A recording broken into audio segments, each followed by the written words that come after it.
So a big question I get asked all the time, what is 3D printing? How is it done? What type of materials should I use?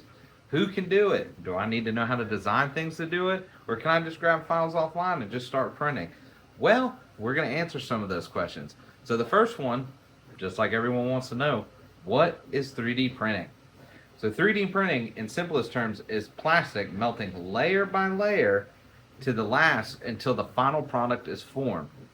This is achieved by having filament go through a hot end extruder, and depending on that material you're using, it'll basically heat up upwards of 210 degrees Celsius.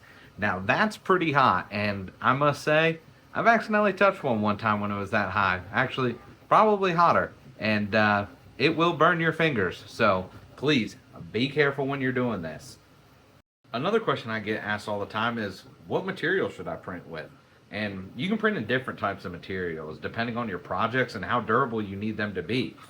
They'll usually arrive to you on a roll similar to this, just like how weed eater string would that you would use for lawn maintenance around the house.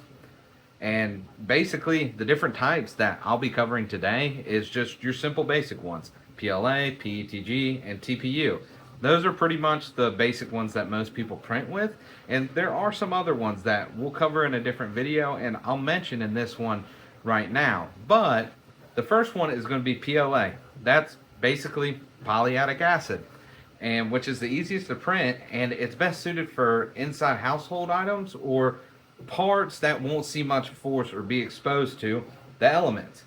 And I recommend starting with this material as it's the easiest to print with, and you also don't need to know a whole bunch of different settings, especially bed temp, because it's doesn't need bed temp to really function. PLA is one of the very few ones that you can use without having a heated bed, and I recommend starting with that because you won't have much issues with it, and you'll be able to familiarize yourself better with the machine and everything like that without pulling your hair out and wondering, what am I doing wrong? Why is this not working? Why do I not have good bed adhesion? And so I would recommend starting with that. Another material that you can print with is PETG. Now PETG, unlike PLA, is a little bit more durable and can be exposed to the elements a little bit longer than PLA can.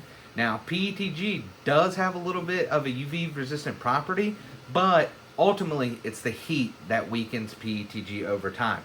Now PETG makes it more suitable for prototyping, items you need to test strength on, or if you're making a piece for your car that, say, a vent holder, a gauge holder, or even a little shift knob to kind of see and get the ergonomics of it, you can put that in your car for a little bit, test it, get everything suited, and then transfer that prototype over into, say, metal or ASA or something like that.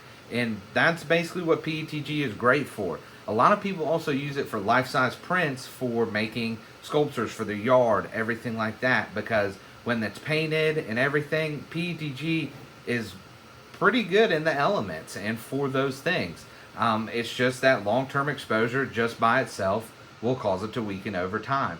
A fun fact about PETG is that water bottles, plastic water bottles, are made out of PET. And basically what PETG is, the G stands for the glycol modifier. Now PETG, unlike PET, is more suited for 3D printing because that glycol modifier actually keeps it from crystallizing when it's going through the 3D printing process. So next time you look at a water bottle and you look at the bottom and you see PET, that's basically a material for 3D printing just as well without a glycol modifier. And a lot of people take plastic water bottles, break them down, and turn them into a PET roll of filament for them to recycle, reuse, and 3D print with recycled materials. So it's great for the environment, and it's a fun little science project. And this material is probably my favorite and one of the ones we'll be using in a video very, very soon to 3D print some stuff that bounces. Now, I'll go over more of that on that video, but here it is, TPU. And as you can see, it's a little bit more elastic and rubber-like than other materials like PETG, PLA, and ASA, ABS, stuff like that. Now TPU is best suited for products like phone cases, corner guards, things that like bushings for your vehicle. I've seen a lot of people do stuff like that. Don't know how well they work, but a lot of people do it. So TPU is more of an elastic material, and it's actually really fun and cool to make products with, because you can take something and squish it and it looks solid. You go and you squish it. And so I personally love TPU, and on one of our future videos we're actually going to be testing different materials making a basketball and see how well it bounces, and going over some of the scientific things of the restitution of the different materials, which restitution isn't just what you get paid out during damages or something like that. Restitution is actually the scientific measurement of bounce, in a sense. I mean, in layman's terms, that's what it is. And we'll be covering that, and it'll be a fun video. So like I said, TPU, a little bit more finicky than PLA and PETG, but it's also a fun material to have some fun projects like phone cases and things of that nature. So I definitely would check that out if you're wanting to get into 3D printing. So let's move on to the next question. Another question I get all the time is, do I need to know how to 3D model to 3D print? No, you don't. Because let's face it, when I first started, I didn't know anything about 3D modeling or how to make simple things. Over time, it's just one of those things you learn.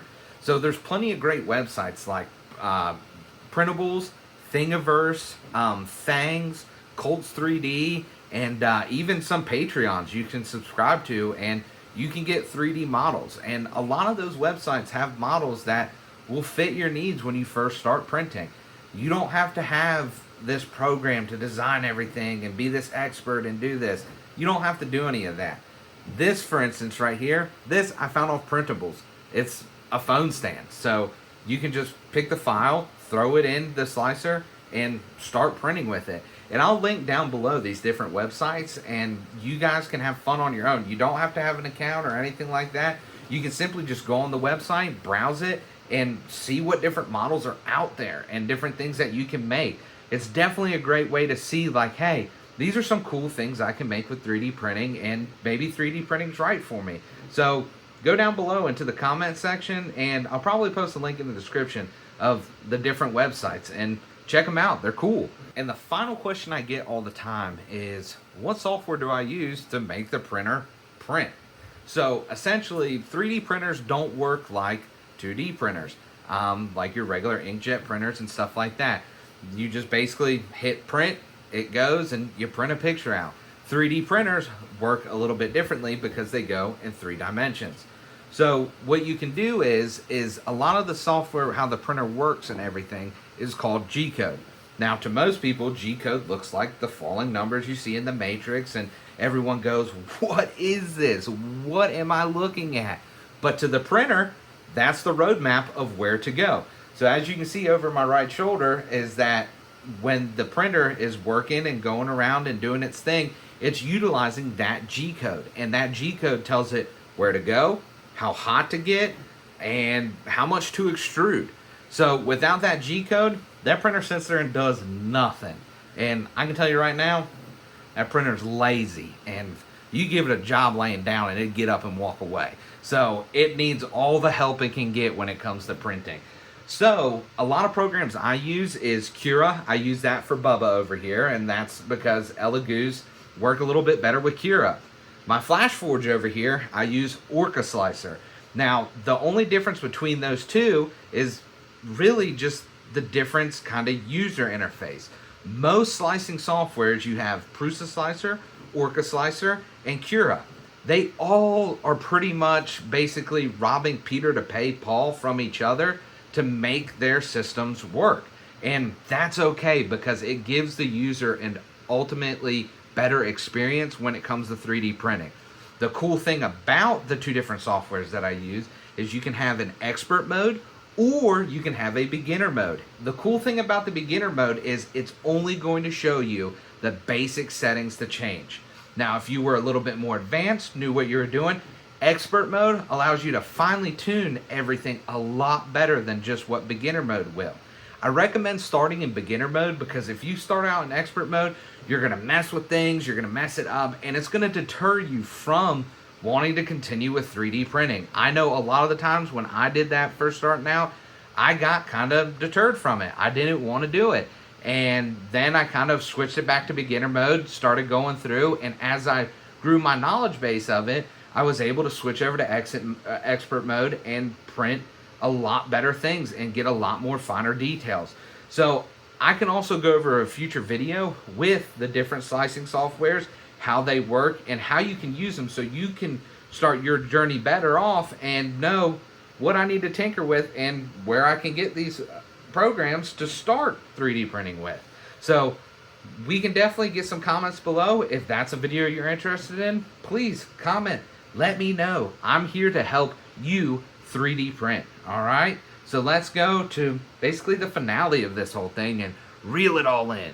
So I hope this video helped you guys and answered some of your basic questions. Now, granted, this is my first video, so please cut me some slack because I'm not the best when it comes to speaking and doing things, but I'm trying to get my point across in a way that everyone can understand and not have all this scientific mumbo jumbo and confuse everybody. So basically, what we're going to start doing is we're going to be releasing videos, and it's going to cover different things. The basics of 3D printing, what machines that I use, and basically different reviews so you can have a better understanding of what machine to get for your first printer or for someone that you know that may want one as a Christmas present, which I highly recommend because they're super fun. So basically, we're going to be covering different science topics of 3D printing. We're going to see what we can achieve with it, what kind of different materials we can push to the limits, and what we can push these machines to do. And it's going to be super fun, and it's going to be super funny because I can tell you right now, anybody that knows me and my quirky personality, you're going to have a kick of what we do. So just remember, I'm Keeves, and I 3D print things.